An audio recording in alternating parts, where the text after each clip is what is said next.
जनशिक्षण संस्थान पुरी तरफ अंतर्जातीय महिला दिवस चंद्रशेखर पाठागार हेरागौरी साही पुरी ठारे पालित हो जाइछि।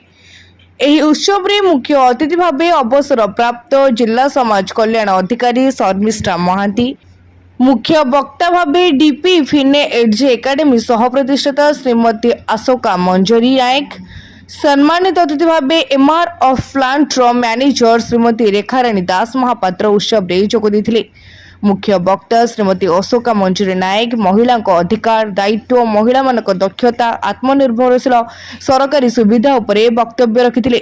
मुख्य अतिथि शर्मिष्ठा महांती महिला सशक्तिकरण महिला सुरक्षा शिशु कल्याण योजना उपरे आलोकपात करथिले।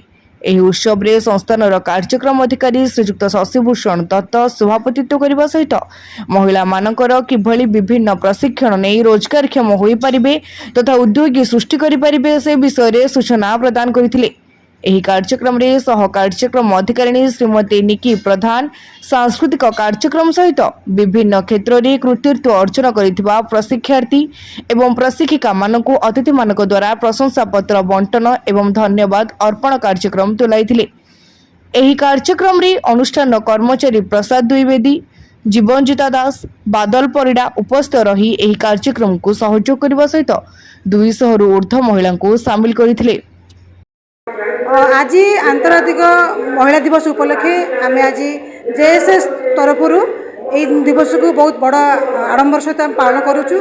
चंद्रशेखर पाठागार आमर आज आयोजित हो तो यही दिवस उपलक्षे शताधिक 100ରୁ ऊर्ध्व आमर महिला जो मैंने सब आम अनुष्ठान माध्यम स्किल ट्रेनिंग नौकरी जमीक आमर बेकरी हो जाऊ सिलाई हो जाऊ ब्यूटी पार्लर हो जाऊ एवं ता सहित हैंड एम्ब्रॉयडरी रहा मत्स्य चाष रहा विभिन्न 17टी प्रकार आम जो रही तालीम से तालीम विद्यार्थी मैंने समस्त आसछन्ती एवं तांको माननक पई आज दिवस आम पालन करूँ।